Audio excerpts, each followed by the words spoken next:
Hey everybody, Wenzel from Hooch here. I'm really excited to be releasing this interview with Tom Campbell. Tom Campbell is a consciousness researcher and NASA physicist. In this interview, we are not going to get into the details of his theory.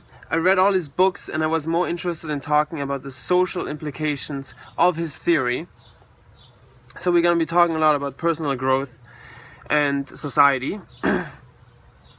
But to give you a quick background what his theory is, I will quickly go over that.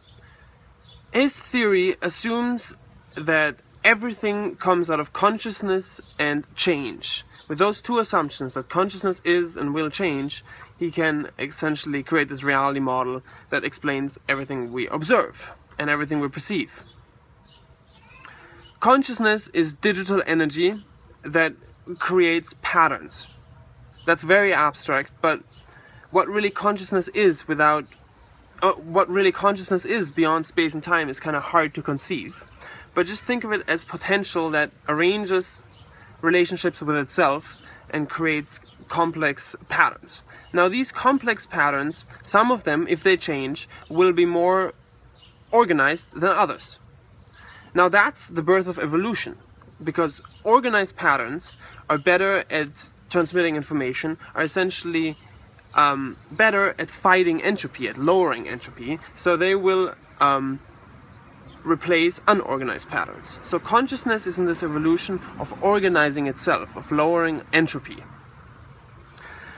Now, what is the lowest entropy system? It's a decentralized collaborative system. For example, look at nature. Every single organism, all these trees, are created of millions or trillions of cells that all collaborate. There is no centralized system in nature.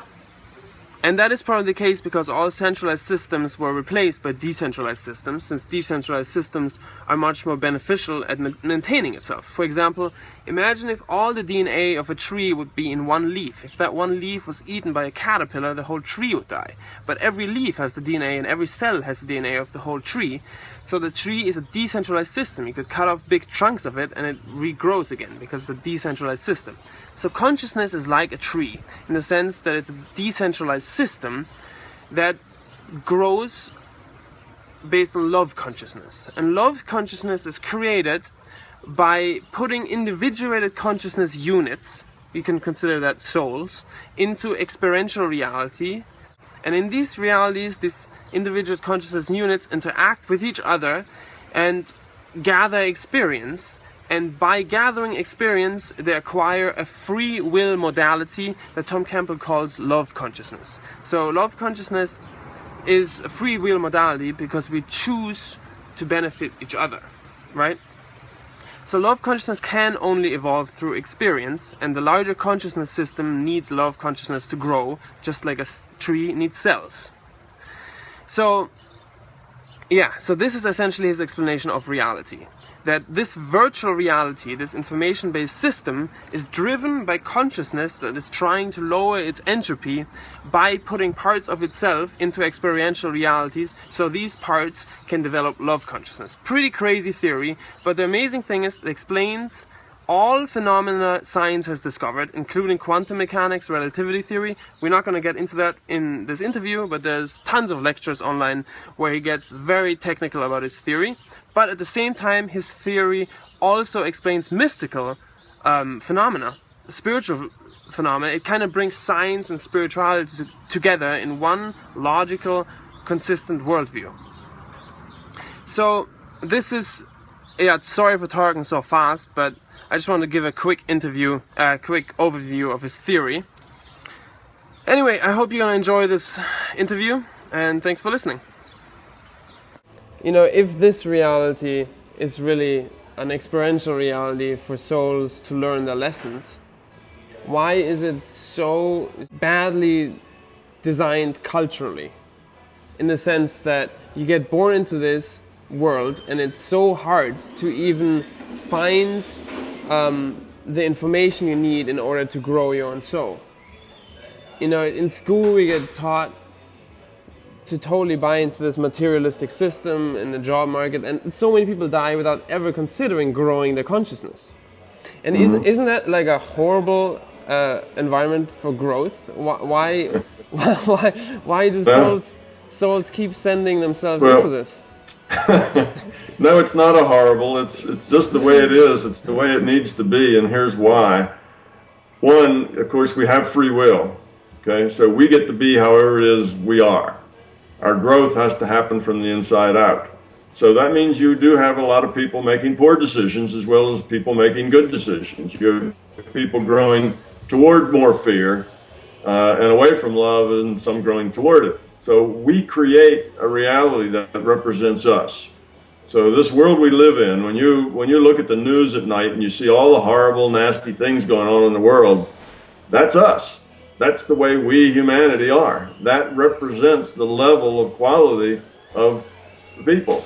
When you see a leader someplace who is inflaming people to get upset or whatever because he's just manipulating them for whatever his reasons, whether it's to buy his products or whether he's a political leader to vote for him or to go to war or whatever, when you see that, that represents us. The reason that person is the way they are and as a leader is because we are the way we are, and we let them be the leader. We elected them, or we support them, and that sort of thing. So the world is the way it is because the way we are. It's a reflection of us, and when you grow up, you always have to start from where you are. Growing up, you can't start from where you're not. You can't start from a higher place that is not an expression of you. So we come here into this thing that everybody calls a hellhole. You're in this, the earth hellhole, and well, that's where we need to start because that's us. That's where we are. And the second thing is, this is not intellectual learning. Yes, you go to school and you learn a bunch of facts and you learn how things are, and you learn science, you learn history, you learn all this, and all that's intellectual information. You don't grow up that way. You can't grow up with intellectual information. And the idea that you now are beginning to structure what's going on with you in terms that you can think about and talk about. Okay, so now you have ways of doing that. You've read my books, you've read other books, and you can kind of put it in a framework now to where it makes sense to you and you can talk about it. But it's not the framework, it's not the intellectual understanding is what makes you grow up. You're not grown up because you memorize My Big Toe and can quote everything in it and have a really good conversation about it, and it sounds like you understand it all really, really well. Well, that's nice, but that doesn't necessarily make you any kinder or move you toward love or pull you out of fear and ego. So the intellectual stuff isn't what makes you grow up. What makes you grow up is making choices that are love-based and caring and cooperative based, instead of it's all about me, instead of being fear and ego based. You don't need an intellectual understanding. You can just grow up without it. Now, the intellectual understanding is really handy for people who are intellectuals. If you happen to be a left brain person where logical process and understanding what's going on is important to you, and in our culture, a lot of people fit into that, then, well, there are lots of things you can read. You read Monroe's books, you could read about Buddhism, you could read about, the chakras and lots of other things that you can kind of get a sense of a structure with which you can intellectually place what's going on with you and what you think and how it works and why it's that way. But it's the structure. The intellectual part is not where the growth comes from. It's not necessary. If you're left brain, it maybe helps you understand. In other words, it makes your ego feel better in the sense that you can put it in a context, and therefore it enables you to structure where you're going and see what you're doing and why you're doing it, which makes you more effective at growing up. That's true. But we're here in this hellhole because it's us. That's where we are. That's square one, where we have to start from. And Yeah. that's why we have to be here. If you took us and put us in a very kinder, gentler, loving place, we would very quickly turn it right back into this, because that kinder, gentler, loving place wouldn't be us. we couldn't do that. We'd say, oh, look at all these people are cooperating. Man, I can rip them off easily. I can get all their stuff because they want to cooperate. Well, you'd be, you'd right away start, and pretty soon the whole thing would degenerate, and it would be just like it is now, because that's the way we are. You see? Yeah, so I totally. Yeah. That's why it can't be any different than it is. Right. It's because this is what we create. But I'm talking more about the design structure. Like, that obviously makes sense, but wouldn't it be better if this experiential reality had some structure designed in it that would at least give people the realization that they should expand their consciousness? It does. It does, in a sense. Everybody has this sense inside of them that they need to improve. There's a better way. We need to do better. We need to grow up. Most everybody has that. Now, some people overwhelm that with their ego and with their fear, so they don't pay much attention to it. But in general, everybody comes in with that idea that we're here to grow up and learn and become love. We can't express that. It's not something they could say, like I just said those words, but we kind of have that idea. We just don't know what to do about it, how to do it, how to grow it. But when we do good things and we move in that direction, it feels good. So that's an encouragement. That's an encouragement to do more. And when we don't do those things, when we act with ego and we act with fear, it feels bad. So we're in a situation where, just like Pavlov's dogs, we get a reward when we do good. Feels good, we're happy, things work, relationships are good, etc. And then when it's all about us and it's all about fear and it's all about our ego, everything sucks, we're unhappy and we're miserable. So we got a carrot and a stick. The system is designed with a carrot and a stick. You do well, then you get the carrot. You don't do well, you get the stick. And what we have to do is to basically, grow up, move toward the carrot, because do the things that work. And everybody starts with that sense. When you incarnate here, you come with the idea that you're going to grow up. So you've got that idea in there someplace, but then there's all this fear and all this ego and all this junk. And that's where we are. So the system gives us free will. It can't make the choices for us. You see? So we're stuck here, and it does bias us towards success, because we come here with an idea that we need to somehow improve ourselves, and we get the carrot and stick, like how you train any animal, right? With carrots and sticks. That's how you do it. You give them a dog bone when they sit, and you scold them when they pee on the floor. That's how you train any animal. Well, that's where we are. We're just a little hard to train because we've got all this fear. That is a great way of looking at it. Yeah, I totally get that. I guess what I'm. That's kind of why it is. So I know it looks very dysfunctional. Yeah, it's also, I guess what's so hard is, I think, the inertia of badly designed systems that are self-perpetuating. So like systems, cultural systems, past generations have designed, now keep perpetuating themselves by, obscuring our view. So it's like, I feel like because the cultural system. I feel like it's enough to like battle. What? Sorry, I couldn't hear you. What did you just say? I say cultural systems were generated by us, and they represent our fear, they represent our ego, but they also represent our ideas of doing better. So we have a cultural system, and that system has laws.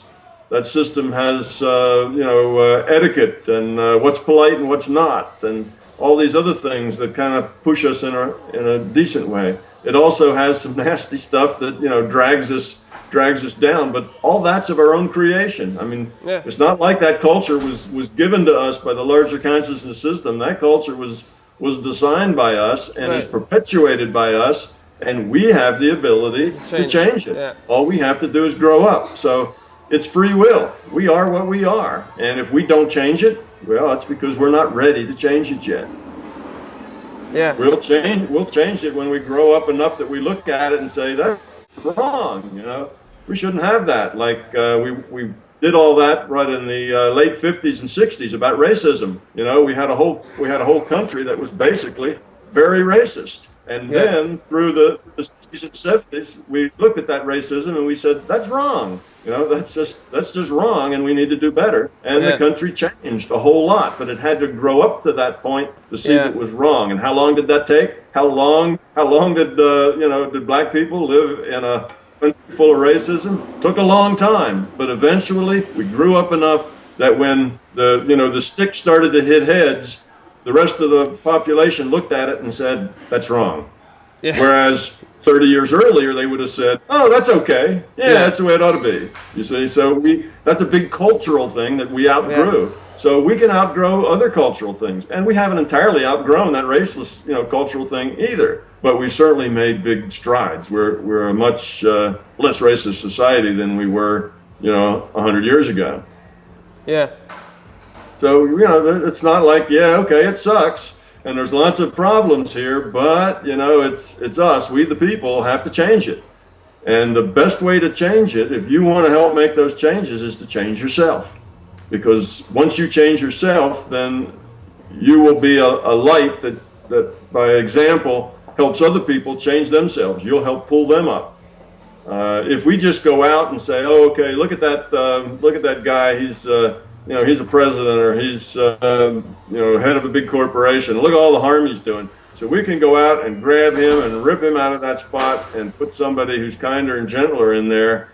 And 10, 20, 30 years later, it's just back the way it was. Why? Because it was an accurate representation of us. So if you just change, if you try to change things by change the government, change the economic system, change the money, all right, those are all things that need to be changed. But if you just change them from the top down, in other words, you replace the executive, that's just trying to fix the symptom. That's not fixing the problem. You see, the problem is low quality of consciousness in humanity, in the population, in the electorate. That's the problem. The guy who's in charge that's screwing over other people, he's just reflecting ourselves. So once we change, that guy will change. He'll disappear. He'll go away. He won't be acceptable anymore. Just like racism isn't acceptable here anymore, to the extent it was anyway. You see, so it's just not here anymore. People don't act that way because we don't accept it. Well, people won't act that way and won't accept the kind of political systems and economic systems and money systems that we got. Just won't be acceptable. Yeah. And now it is. Yeah, so makes complete sense. Instead of trying to change the symptom, we need to try to change the cause. So that's how you fix it. Is first you fix yourself, and then you help other people grow up. And that will optimally fix the problems with the society and the culture and the money and the economics and the rest of it, the politics. That will more quickly solve it than anything else. Now, does that mean that you shouldn't go out and get politically involved and go join a demonstration and carry a sign? No, you can do all those things. All those things are part of the education. That's how people, can see the problems better. The whole reason that we had a big shift in our racial understanding was because of the group called Freedom Riders that just broke the law, sat down in the restaurants where it wasn't legal for them, went to school to enroll where they weren't accepted, and then when the brutality followed, everybody looked at it and realized that that was a wrong thing. Whereas had they not had the courage to do that, many people would never have looked at it. They wouldn't have seen it. See. So no, I'm not saying just sit back and do nothing until we all change. You can go out and do things if it's educational, if it's part of helping people see a bigger picture, then that's a good thing to do. But if all you're doing is storming the barricades and throwing Molotov cocktails and burning cars and basically raising hell because you're angry, that's not really helping anything. That's making it worse. That's hardening attitudes on both sides. That's not educational. That's just ego expressing itself and fear expressing itself, and that's always making it worse. Yep. Yeah, right on. Yeah, totally. Yeah, that summarizes it. I was also wondering about the evolution towards fear, because it is possible to evolve your consciousness in a negative way, and does that have a goal? Like, does that go anywhere, or does that just lead to self-destruction? This leads to self-destruction. No, it doesn't go anywhere. It might look like it's going someplace because we've got a bunch of people who are very negative and de-evolving may be able to express some amount of power. In other words, a gang of bullies can come along and terrorize a neighborhood maybe. And it may seem like they're successful because they've got, like Al Capone, right? They're terrorizing South Chicago. They may get rich because they're stealing money and intimidating people.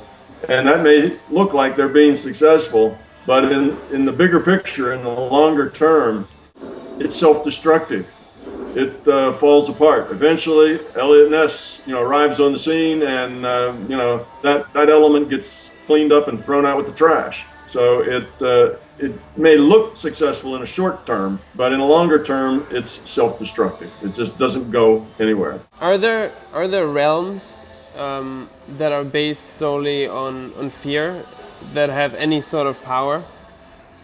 There are places, other physical matter realities that I've been to that have degenerated much, much more than, say, this reality. This reality is very kind and gentle compared to theirs. When we look around here and think it's a pretty rough place, but there are places that are much more rough, where fear is the dominant ethic, and the people who are evolving in the positive are like small enclaves of radicals who keep to themselves, and the whole society, the culture, and so on is very fear-based. There are such places like that, and I suspect they weren't necessarily always that way, but they just degenerated into that. Yeah. So that is a possibility. You can just keep de-evolving to where now you're just this kind of cesspool of fear. Yeah. When you go to these realities, do you have a physical body there, or do you just observe non-physically? Either. I have a choice. I have been in that particular very unpleasant reality. I have been there with a physical body. How did you get a physical body there? Rather than, it's just a matter of intent. You have to hook up to the data stream, and you create an avatar, and you have to do this in a way that is not noticeable. In other words, you have to be a little clever, a little sneaky about it. You can't just pop out of the air in front of a bunch of people in a crowd, because that creates discontinuities. That's really not allowed. Yeah. So you just have to be able to make a avatar in the data stream, so that other people in the data streams begin to see you and interact with you like you're just like they are. So you get put into the data stream. You and an avatar become part of that data stream, and then you're there physically. Wow. You see, now, of course, you're not really creating a body. You're just creating a data stream that now has you in it. You're injecting yourself into the data stream. Is how you end up creating a body. So it's not like you go manufacture a body someplace. You just get in the data stream. Do you have your body there, or a different one? No, different one. No, it doesn't look like me at all. Not necessarily, it doesn't have any of my characteristics. Not my age, not my white hair, not really anything like that. You're just some data in a data stream, and you just pick some data that of the same type and like the ones that are there, so that you just look like they do rather than stand out. You wouldn't want to produce a body there that had 6 heads and 5 arms if everybody else didn't have 6 heads and 5 arms. You just kind of want to blend in with the locals. So do you think people do that to this reality too? Sure, sometimes, no doubt. There's people that come and blend in and stay for a while and disappear. because but they have to do it subtly. You know, you can't just do it and interrupt things. If you're interruptive and you create a problem, then you won't be allowed to do that anymore.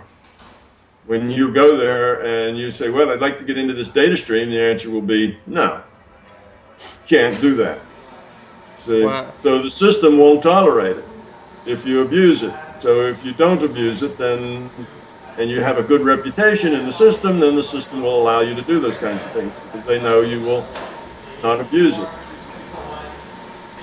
Wow. Do you think anybody can learn that? Oh yeah, sure. You can learn to do that, and it's just time. I mean, I've been doing this for 40 years, so I got a head start on you.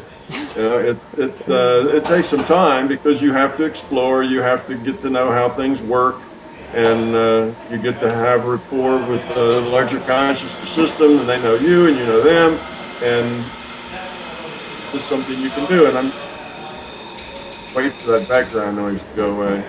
Yeah, sorry. Just making a coffee. Yeah, wow. That's crazy.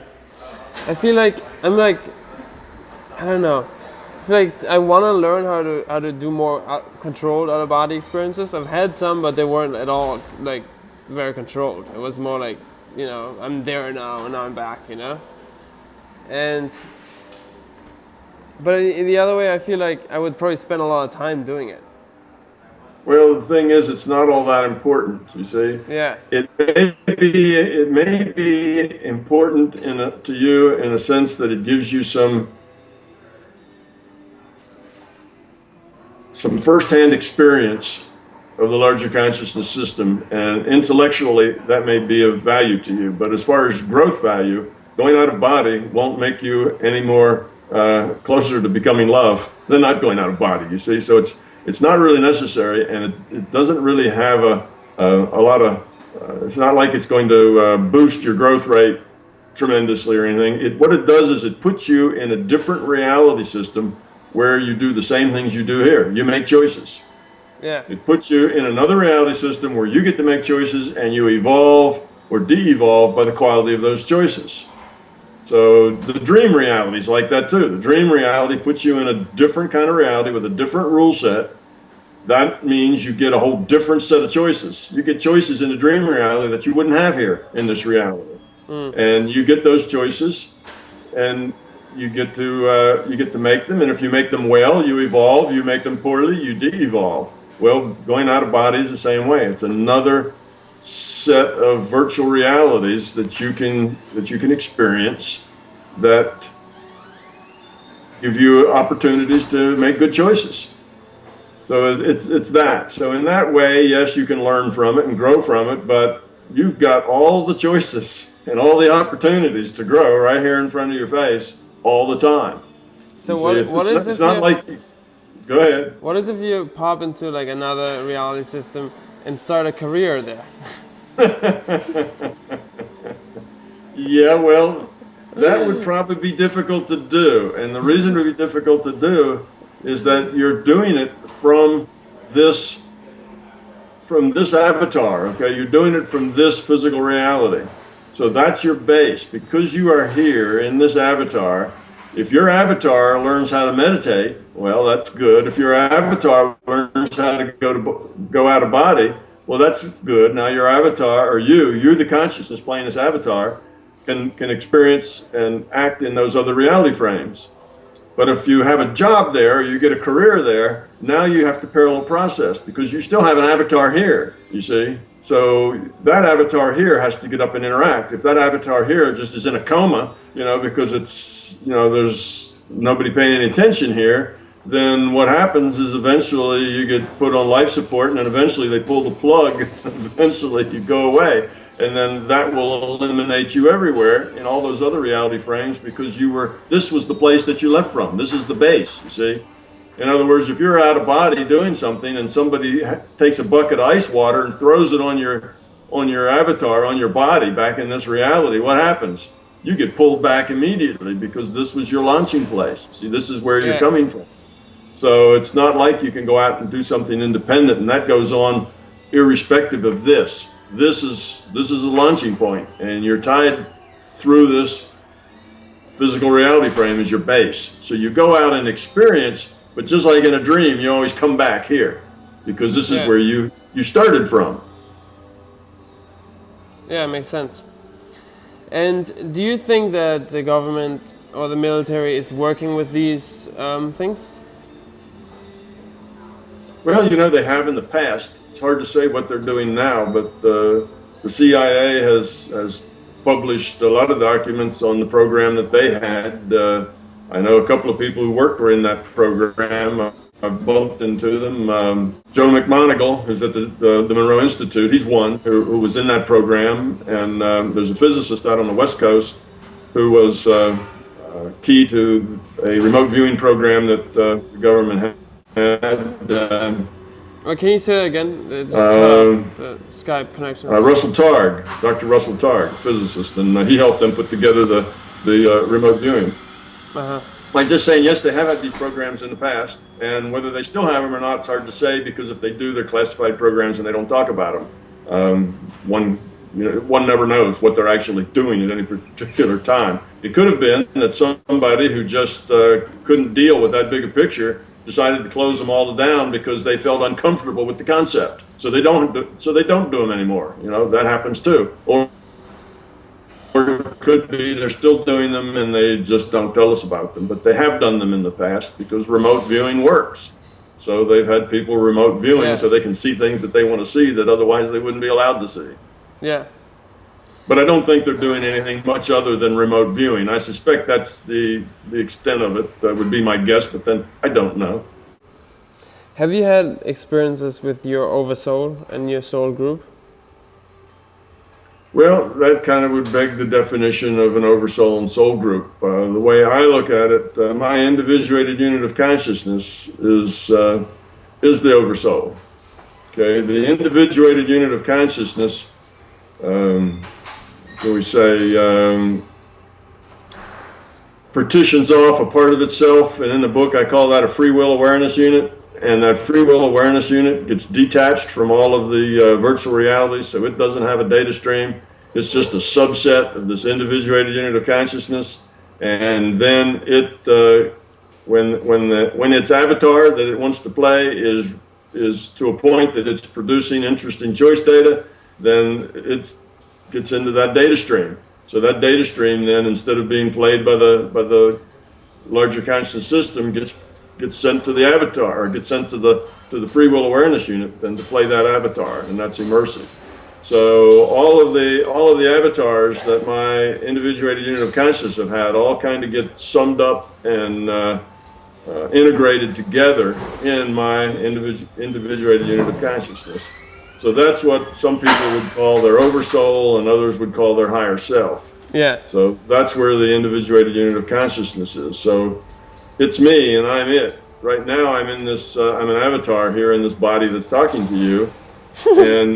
But I am aware of other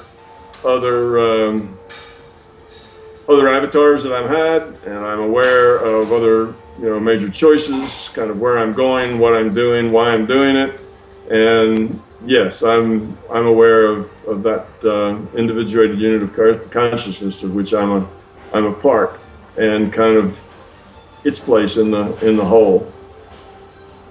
So, if you don't mind me asking, where are you going after this? Do you know? Well, I have been engaged in kind of the same tasks over several avatars, over several lifetimes, and I suspect I'll still be engaged in that same general tasks, and that is to basically what I'm doing. I've got two major things that I do, two different jobs, if you will. You might say the day job and the night job, that most of us have. And the day job now is this, helping people see a bigger picture, which is the writing the My Big Toe and doing the lectures and having an interview with you and having parts of it go out on YouTube and that sort of thing. That's part of helping people see a structure in which they can make sense. Because if they can make sense of it, and they know what they're doing, and they know the game they're in and what the point of it is, it's easier for them to grow up because they can see the structure in it rather than it just being entirely a random game with no rules and no point. So that's helpful. So that's one thing I do is try to help out that way. And in the last couple of incarnations before this one, I was preparing, if you will, for the next one, for this one. So I did things that were helpful to me to end up being able to pull this one off and do this in this incarnation, which is probably going to be helpful for me in what I'm liable to be doing in the next one. So that's my day job. Yeah. At the same time, I've got a night job, and in my night job, I work in the larger consciousness system. I I don't know. I worked here as a consultant. You might say a consultant, but that's not quite the right word. I do special projects, try to help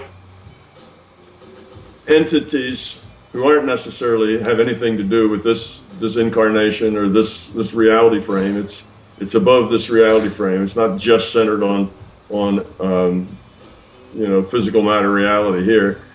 But in general, help entities see bigger pictures, same sort of thing, but doing it at other frame, and mostly being focused at points that are leverage points with individuals and people that make choices that affect a whole lot of other people.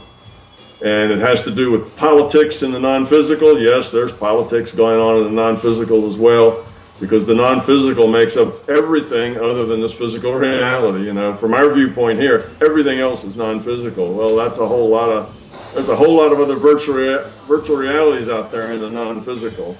And just like entities anywhere, when you have lots of entities with free will, you have entities that disagree, some evolving positively, some negatively, and there's struggle and politics and issues going on all over. And I work some of those issues at a different level than I do when I'm here in this virtual reality. So I got day job and night job. That's awesome. What kind of politics issues are happening in the non-physical at the moment? Well, right now at the moment it's more of a consolidation process, but we are at fairly critical times in several ways, not just here in this virtual reality, but all over the place, where the struggle, the fundamental struggle in reality is, of course, good versus evil, right? Evolving positively versus evolving negatively. Becoming love versus becoming fear. That's the big. That's the big story. That's the big plot line, if you will, everywhere, not just here. If you look at our movies and our literature and, our stories, probably 90% of them, turn around that axis, the good versus evil, doing the right thing versus doing the wrong thing, because that is the key. That's the key purpose. That's the key function, of these virtual realities, is to evolve positively, and because there's free will, there is evolution negatively, and dealing with that, and that struggle is the same struggle in every other PMR and in other VRs. It's still the same kind of thing. So the politics has to do with the management and the overseeing and the rules and who abides by the rules that cover these various virtual realities. And there's always, if there's entities on one side, there's always entities on the other side. So it's a constant struggle in all realities. So it's not just here. So that's the theme of existence. So there are powerful negative entities. Powerful depending on how big a pond they swim in. Yes, you can evolve negatively and become a very powerful player in a small pond, right? You're a big fish in a small pond. Yeah. But in the bigger picture, you're still a small fish. So for you, you're only relatively big. So yes, there are a lot of that, and what can we say? You know, it gets to a point that it's not just, you know, kind of violent stuff and running over other people's free wills, but it's the way of dealing with it. How do you best deal with that? Right. For instance, here we might have two different ways of dealing with it. Like the way I deal with it is not a pacifist philosophy. My philosophy is not a pacifist philosophy. I don't say just, you know, whatever evil is, you just let it be. You know, you don't become, you know, you don't struggle with it. You don't fight with it. You never fight. If things happen, you just have to roll with those punches. I don't agree with that. But see, that would be an argument now. That would be an argument in how best to deal with this positive-negative struggle. One would say you never attach to it, and others would say no, you can actively. Sometimes you need to actively stand up and fight it. So that's just two different opinions on how to deal with it. So it's like I say, the virtual realities are full of all kinds of different opinions. So it's not just, you know, good fighting evil, but it's how best to do that. What is the most effective ways that good deals with evil? And evil's trying to figure out the most effective ways that it can create more chaos within good. So they argue among themselves as well. So there's lots of politics and lots of issues that are going on in all virtual realities basically all the time, because that's just the nature of this beast. When you have multiple individuated units of consciousness and you have free will, you're going to have this issue. And that issue plays out all over. It plays out in this little virtual reality and other virtual realities, and it plays out in the, you know, in the larger consciousness system everywhere. Wow. Can you give a specific example of one issue that you had to address recently? No, I won't. I should answer your question, yes, I could, but then no, I won't. I don't like to get into those specifics. It basically just serves to, you know, feed egos. You know, people just want to know. Inquiring egos would, you know, want to know, and it doesn't do anybody any good. So one of the reasons I don't do it is that if you give people information that puts them in a position of they can either believe it or disbelieve it, you haven't done them any good. Right. You see, you forced them, you can either believe it or not believe it. Well, that's not helpful to them. So if you were also engaged in things like that, and we could talk about it, you know, our own experiences and share them or something, that would be a little different. But if I just give you information and you can either confirm or deny, you don't have any experience to base it on, you either believe it or don't believe it, then I'm not doing you a service by giving you that information, because I'm sticking you in a position, giving you information you can't process. And it kind of forces you to process it one way or the other, or just ignore it. So that's not valuable, so I don't do that. So where I have information that is just not processable by most of the people who would listen to it, then I just don't offer it up, because it's dysfunctional. Forces you to do something that, to deal with something that you can't deal with. And you do that by either becoming a believer or becoming a disbeliever, and both are dysfunctional. Yeah. So most people don't have the ability to just leave it alone and say, oh, well, that's interesting, kind of strange, but interesting. And they just stay skeptical and open-minded, but they don't believe it or disbelieve it. Most people feel a need to either believe it or disbelieve it, and then argue about it with the people who took the other choice. Right. And that's just not profitable. So I don't go there. Yeah. So you do that instead of sleeping. You go and work. Yeah, some. Well, you know, I still sleep too. I do that. Body needs some of that downtime. But yeah, I'm connected most of the time to one reality or another, and I have work to do in both of them. And sometimes I spend time here where I just kind of shut down and work there. Sometimes that's at night. That's why I call it my night job, because that's mainly when I'm not engaged here. And I can be engaged in both sometimes, but then it's if I'm 50% engaged in one, then I can't be more than 50% engaged in others. You can spread yourself thin. You know, you can only process so much data so quickly. So It's an either or. So you can multi-process in a way that you can process a little here, process a little there, and if you skip back and forth between those, it's very much like you're doing them both in parallel, but really you're time sharing. And that's because your processor has only so much throughput, and you can't it's not an infinite throughput you've got, so you have to time share your processing capability, and I do that on and off all the time. Wow, that's really crazy. When you have a bigger picture, because you're growing in this direction, when you have a bigger picture, you tend to live in a bigger picture. So when your big picture encompasses several virtual reality frames, then you tend to live in that picture. So you live in as big a picture as you're capable of understanding and living in. So it just takes time, for you to kind of expand your awareness to take up all the space that's in your reality.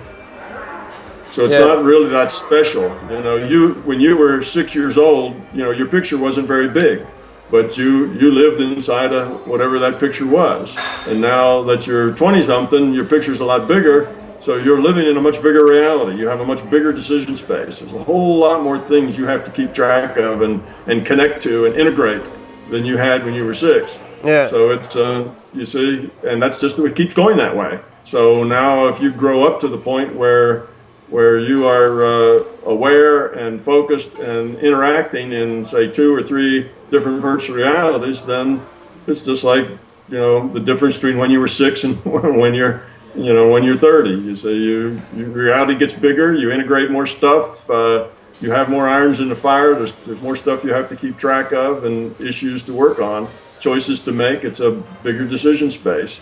So it just grows, and it can grow bigger than just this one virtual reality. It can grow into multiple virtual realities. So it's just a normal process of having a bigger and bigger picture that you operate in. So there's nothing really that special about it. It's just the way it is as you grow up. Yeah. Wow. So it's really, that growth just keeps going way beyond anybody's ability to conceive how far it goes, right? Right. That's crazy. That is true. And if I were to want to learn how to leave my body controlled, what exercises would I have to do? Well, the biggest thing in doing that is to stop doing the stuff that interferes with it. It's not a technique really that you learn. All your techniques do is try to minimize your getting in the way. So some people would start with a technique of relaxation, sort of meditation, right? Mm-hmm. Let the sense perception go. Stop engaging in what you are feeling, smelling, touching, hearing, seeing. So you close your eyes. That helps because now you've just disengaged from all the stuff otherwise you'd be looking at. You stop paying attention to what you're hearing. Not that you don't hear it anymore, you just stop paying attention. You're not connected to it. You're not involved in it. And you let that go. And then the same with your other senses. And if you can let go of all of your senses, you will find yourself just to be a point of consciousness floating in a void, because you're not hearing, you're not smelling, you're not seeing, you're not feeling, you're not aware of your body, you're not even aware that you have a body. You're not aware that you're sitting in a chair or lying on a bed. You just become a point of consciousness and nothing else. That is what I think the Hindus call nirvana, where you're just that point of consciousness floating on the void. And for some, that's as far as anybody wants to go. You've done it if you go there. But for me, that's the door. That's the place where you start. Once you're in that state of point consciousness, then you can use your intent to go explore anything else that you want to. Because now you're just consciousness, so you can hook up to a different virtual reality if you want. The problem is, you don't know what other thing is there. You don't know how to hook up to anything else. You're just there in this point consciousness, and you don't have enough experience to know what to do about it. Because you could say, oh, I could hook up to this virtual reality. Well, you don't even know that virtual reality exists, and there's a data stream to hook up to. You see the problem? The problem is that you don't... You have all this potential and you have an intent, but you don't really know what to do with it. Well, the way you get over that is just explore a little bit at a time. You just offer to engage in conversation. You go check the databases, go look at the probable future, probable past, go heal, work on healing somebody.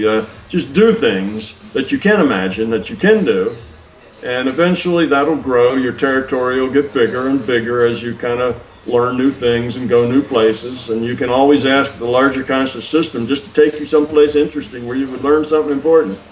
And you may just poof, be teleported to some other place. And now your challenge is to find out what it is that's important there that you could learn. So anyway, do that for 40 years like I have, and your map gets bigger and bigger and bigger as you explore, you see. But in the beginning, you don't really know what to do.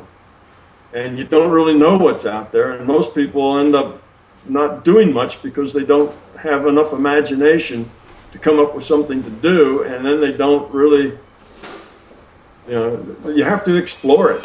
You have to explore it just a little bit at a time to gain your ability to move around in it. And you have to go back to it again and again, because then comes the question, is this data coming from outside of me, or am I just making it up? Is this my imagination?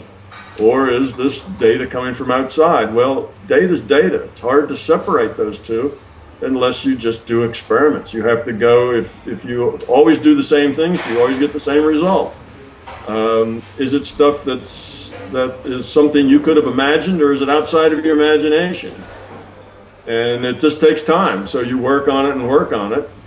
And if you do this for, some hours every day for, a decade, you'll start to get better and better and good at it. And the more you know, the easier it is to know more. So it's that sort of thing. It's not that it's hard, it's just that it takes consistent effort. Yeah. For me, I've done a fair amount of Vipassana meditation. So for me, it's really hard to let go of the physical sense of feeling my body, because in Vipassana, that's all you do, is you focus on the input of your senses. So for me, the Zen state is very much connected with feeling this vibrating love in my body. Mm-hmm. Well, the thing there is that gradually just let the body go. Realize that that your body's not important to love. You're feeling love. And that your body's not really that much important to love. Your body, one, is just a virtual body. It's just a computed body. There's nothing really very important about it at all, other than it's a vehicle that puts you in a situation where you're interacting with others and making choices. Your body isn't any different than the elf's body in World of Warcraft. That elf's body is just like your body. It's created in a computer. It's a simulation. And you, the consciousness, are the one that's operating, making all the choices, doing what you do. So the body just isn't so important. But it's a good thing to use for your meditation, because anything that you can fill your mind with stuff that's non-active, where you're not analyzing, you're not processing, you're not judging, you're just being. You're just in a state of being and feeling. Well, keep the being, keep the feeling, keep that feeling of love. That's a real thing. Let the body go. It doesn't have to say, oh, there's love in my toenails. There's love in my ankles. Now, there's love in my, in my shoulders. There's, my nose is love. Forget the body. You don't need to connect, the love to your body. You can just let love be. And there's love. And the love really doesn't have anything to do with your body. That's just a habit. You see, yeah. So you feel that love, and that it's body-centered is just a habit, and it's useful for beginners to learn meditation by looking at their breath. Now, you can also do mantras, but a lot of time it's breath focus. Just focus on your breathing, in and out. Just be aware of your breathing. Well, what that is, it's a trick to keep you from thinking about other things. It's a trick to keep your mind from operating, from judging, from going, from yap, yap, yap, yap, yap, with all the stuff going on in our mind.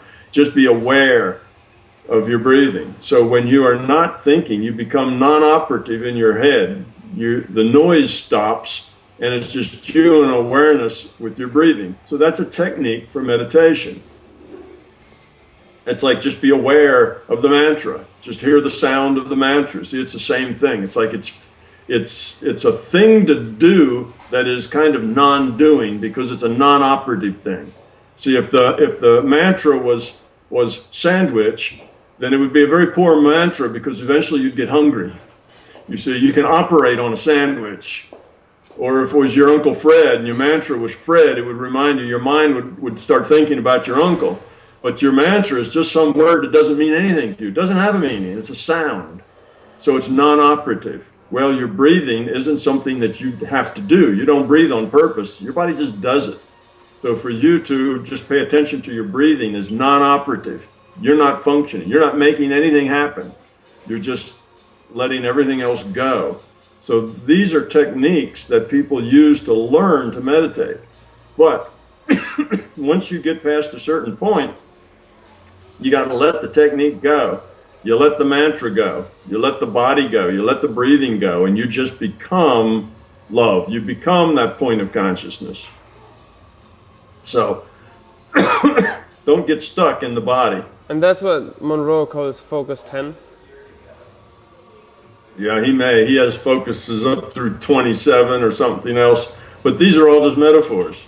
Yeah. There really is no focus 10 or focus 27 or whatever. It's a metaphor, and people are given a certain expectation about what you can do at various focuses, so it helps those people focus their intent on what they hope to do and what they hope to accomplish. Yeah. So it's a tool, but don't confuse the tools with fundamentals. Right. So your body's not a fundamental part of your meditation. It's just a tool, and it's a tool that the beginner needs. But eventually you need to just let it go and realize your meditation really doesn't have anything to do with your body. You can let the body go, and then you're just floating in the void without the body, because it's the love, it's the feeling, it's all of that. Yes, go with that, but the body isn't significant other than to learn. When you learn, you say the mantra, beware of your breathing. But eventually you need to let it go. Eventually that being aware of your breathing keeps you from going any further. It becomes an anchor that you're tied to. Right. Just like the mantra. If you keep up with the mantra after a point, the mantra just gets in the way. Now it becomes something to do. All right, it's not very operative, but it's now in the way, just like the breathing gets in the way. Yeah, that's how I kind of feel right now with Vipassana. It's like I'm very aware, if I meditate, of my sensations, and then it becomes hard to detach from the sensations and leave my body. Well, just let them go. Just so they're not important anymore. Yeah. Just let it go, and then you'll find you are just awareness. You don't really have a body. You're not aware of a body anymore, and you are just awareness. And then you're just kind of drifting around in awareness. And at that point, you need to have some intent for what it is you want to do. You know somebody who's ill that needs some help. You know somebody needs some counseling that you could maybe help them see a bigger picture. What is it that you can do that would help lower the entropy of the system? And start doing that, and you will find that will then occupy your intention, and you'll be very effective at it, because you will have let all the noise go. Now you've got a very low noise consciousness, and your intent becomes more powerful. So that's kind of the way you start, by doing simple things like that. And eventually you end up meeting other non-physical entities, going other places, have an intent to visit other reality frames. Like you asked me a question, are there other reality frames where the negative side has basically taken over, where almost everybody has evolved to the negative side? Well, you might just ask that question. If there's such places, I'd like to visit one of them. I'd like to see one, be a part of it, and maybe it'll happen. You see, and there you are. You're a part of it, and you get to experience it. And now you know it's there. And now you can always intend to go back to that place. So it becomes a part of your map. And you can also wonder about places where everybody has grown positively, and peace and cooperation and love is standard way that everybody feels about everybody else? And are there places like that? Can I visit one? And you have that experience. Now that's on your map, and you can just keep adding places to your map as you go. But first you have to grow up to the point where you're able to do those things. So it's not hard. It seems like it's very hard, almost impossible when you're not there and you're trying to imagine it in your mind. But it's actually a lot easier than it seems. It's, growing up is always that way. When you're 6, being 20 just seems impossible. Actually, when you're 6, being 12 seems impossible. And those 12-year-olds are like magic. They're amazing. All the things that they can do. When you're 6, it seems impossible. The things they do. They ride bicycles. They they do all kinds of things. And then those 16-year-olds, they drive cars. I mean, they're just so amazing. And you kind of can't imagine, that doing all those things. And it's sort of like that. Growing up is always that way. When you look up ahead at those, of where you might go, or those that are more grown, it seems, I don't know if I'll ever be able to do that. That's just too far out, too amazing. Driving a car, wow. But then when time you get there, it's just like, it's not a big deal. It's just life, you just grow up and it's not like, wow, I'm magnificent. Look at all the magnificent things I can do. Well, that's the way you felt when you were 6, but now that you're 20, it's just like, yeah, this is life. It's not that big a deal. It's not that hard. Being 20 isn't that hard. It's just different than being 6, and you've got a whole lot more decision space to deal with. But you're more capable of dealing with it. Yeah, really inspiring talking to you. It's definitely very, what's the word? Humiliating, is that the right word? Like making modest? Not humiliating. That's the wrong word, right? That's the wrong word, yeah. What is it?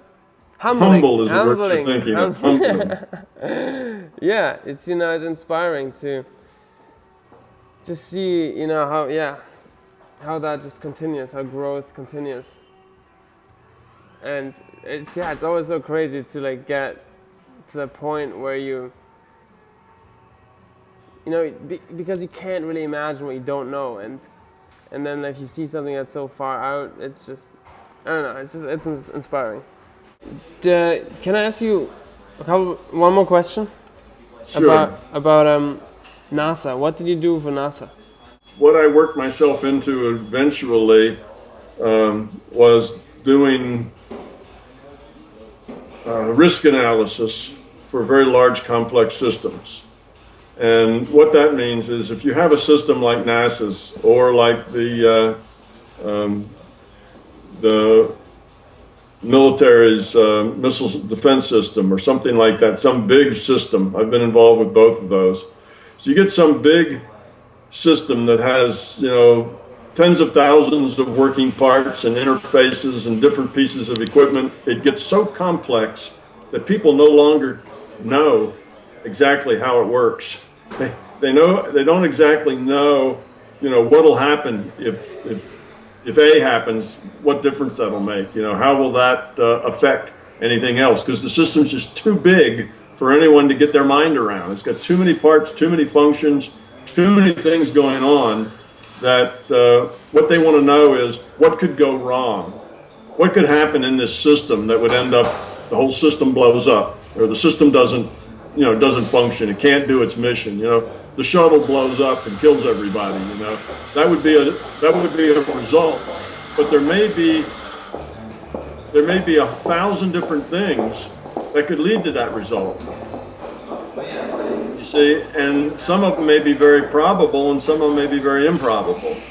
So because the system's so complicated, they don't understand that. So they get somebody like me who takes a computer and gets a bunch of programmers together, and we model that system and all its parts and all of its complexity. We put it all in a computer simulation, and then we change variables here. We do an A or a B, or a thing happens this way, and we can see how that propagates through the system. Yeah, it's that sort of thing. So that's kind of what I do, is complex system modeling, and I create these systems in code in a computer.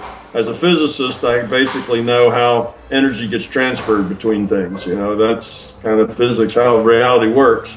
So I can write the mathematics that enables the shuttle system to be modeled, or at least pieces of it. You don't model the whole thing, but you model the pieces that you're interested in, and then see how that works. And one of the most fun things I did was in NASA. It wasn't the only thing I did for NASA, but probably the most fun thing I did for NASA. They were concerned about running into birds with their rocket. When their missile goes up, it would hit a bird. And the reason that that's a problem, you'd think, oh, well, no problem. Bird goes splat, bounces off, missile continues on. But that's really not the case. When a missile is going Mach 1 or Mach 2, it's going very, very fast, and it hits anything, it's a big problem. It'll just destroy the missile. It's relative velocity that makes a difference. So it doesn't matter whether the missile is sitting still and gets hit by a 4-pound bird traveling, twice the speed of sound. Well, that's like a cannonball. Yeah. It's terribly destructive. And they had any number of rockets go up that just blew up for no reason. And they thought maybe those were what they call bird strikes, and they didn't know really, or it could have been something else, but they weren't able to tell. And because where they launch from tends to be very bird-friendly places, like Cape Canaveral, or off the Gulf Coast. They're just full of birds down there, and as part of the migration routes and things, they were worried, and they wanted to know what's the probability that we hit a bird, and if we do, what's likely to happen. So they gave me that because that's really hard to determine what the probability is that a particular kind of bird is going to be any place in space at a particular day and time. So it took a lot of modeling of the birds and their flights and their migrations and the altitude, where the food is, and all that kind of stuff. And so that was a lot of learning. I'd never done anything like that before, which is why it was a fun problem. It was very different than the stuff I usually do. And it also had a lot to do with the physics of energy transfer between the bird and the vehicle. What does it do if the bird of some particular weight, 1 pound, half a pound, 5 pounds, and what's the probability that that weight bird would be at any particular altitude? So you did all that, and it's the physics of energy transfer between the bird carcass and the fuselage of the rocket, and the foam that's on there, and what happens, and there's a lot of chain events going on. If it damages this, then that'll damage something else, which causes something else to malfunction, which does this. And in that chain, in that causal chain, what's the probability we'll do something critical and the whole thing blows up, or the whole thing goes off course or does something else? So you can imagine it's a big problem. Yeah. And it's a problem that nobody really knew how to solve because it's not something they do regularly. So it's the kind of thing they bring a consultant in to do because it's kind of a one-shot deal, kind of a problem. It didn't really fall in anybody's bailiwick. There wasn't anybody that does that. So they called in me as a consultant and gave me that job, and I did that. So it's that kind of thing that I do. So I made a computer model of not only the birds, but of the rocket and the outside of the rocket and how that would interact. And I could use some of NASA's software for determining, impacts to their rockets, what kind of impacts it have and what it would do in the destruction to the rocket and that sort of thing. And it turns out, the answer was that if you hit a bird above a certain altitude, which means that the rocket's going faster as it gains altitude, above a certain speed, that totally destroys the rocket. It just shreds it into pieces. Yeah. So then I finished it and had the probabilities figured out. I looked at all the rockets at NASA. I asked them how many rockets had they launched over the last 20 years. And then I did an analysis and decided I think it was something like 5 or 6 of them would likely to have hit birds and self-destructed. And I asked them how many of the rockets blew up, and they had no idea what did it. And it turned out there was about 5 or 6 of them that blew up. They had no idea what did it. So probabilities matched really, really well. So that makes it a good probability that what happened is that they hit a bird. Wow. So anyway, it was that kind of an analysis that was fun. The way I work is I write the algorithms that describe reality in the computer, and I have programmers that work with me that program it, get it into the computer. It'd be way too much. I'd be too slow if I had to do my own programming. That's a different skill set than writing the algorithms. So we work with programmers, and it's a lot of fun mostly because you get interesting problems and. You work on them kind of on your own. You know, nobody was going to tell me how I should approach the problem or how I should do it or what the right answers were or anything else. It's a completely open-ended, just figure it out kind of thing, which is what I like to do. And I enjoyed that. But I've been retired now for some years, and I've turned down the last couple of offers I've gotten, and I just want to be retired. I'm putting full effort into this book and other books that I'm working on. So, have you ever used your knowledge to help NASA find a path towards love? Well, not directly. NASA doesn't really find paths toward love, but people inside the NASA do. And, it was an interesting thing. I was there, and I'd only been there for, I don't know, 3 or 4 months. And one of the guys who was working with me, helping program and do other things, he worked for other people in NASA as well, but he was giving me some of his time. And he came up to me and he says, "Are you the Tom Campbell?" And I said, "Well, who's the Tom Campbell?" And he says, "The guy that was on Coast to Coast about 3 years ago talking about consciousness." And I said, "Yeah, that would be me." And after that, my cover was blown. You see, I was uncovered, and within another couple of months, there was 3 or 4 or 5 people who were very curious, and we chatted some about it. So yeah, I have some impact, and I have impact. Like working inside a DOD. Sometimes people say, "How could you work inside of the evil war machine?" And it's like, well, I didn't really work for an evil war machine. I worked for a group that was trying to figure out how to defend against incoming nuclear warheads. So assume that a nuclear warhead is heading toward our country. It'll probably kill 10, 20, 30 million people, and we'd like to prevent that. How do we prevent that? So it's not an offensive technology, it's strictly a defensive technology. And yes, because I interface with people, I affect people. They see me, they see how I live, they see how I eat, they see, my nature, that I'm always up, I'm happy, I'm very productive, I seem to be able to figure things out that most people can't, and it's a positive thing. So, and if they want to talk politics, I talk politics with them too, and we talk about other things, philosophy. I never lead it. I don't mostly say, you should go read my books or things like that. I let that come to them when they're ready for it. I don't push it on anyone. But I interface with people, and I leave, I've made a difference in the organizations where I've been. Yeah, I mean, just by being who I am, you see, you make that difference. You certainly greatly enlarged my view of reality and helped me a great deal to integrate my experiences. And I'm sure other people feel like that too. Well, then I guess we're about done, are we not? You seem to be, good we got through most of it. So that's good. Wenzel, it's been fun. Well, Guy, keep on making music. You're doing good. Thank you. I liked it. I thought your music was great. Thanks. All right. Thanks so much. You're welcome. Have a good one. Bye. You too.